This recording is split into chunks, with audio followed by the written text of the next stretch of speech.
Did you know that our bodies are made up of 60% water? Ideally, we should drink an ounce per pound, but no less than 64 ounces of water each day.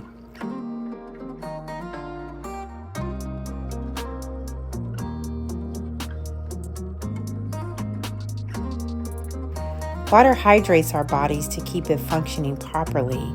It also aids in digestion, and it helps us to keep a clear mind and balances our mood. So make sure you get your water intake up to a minimum of 64 ounces each day, and each week strive to add more and more ounces. Stay hydrated and healthy, friends.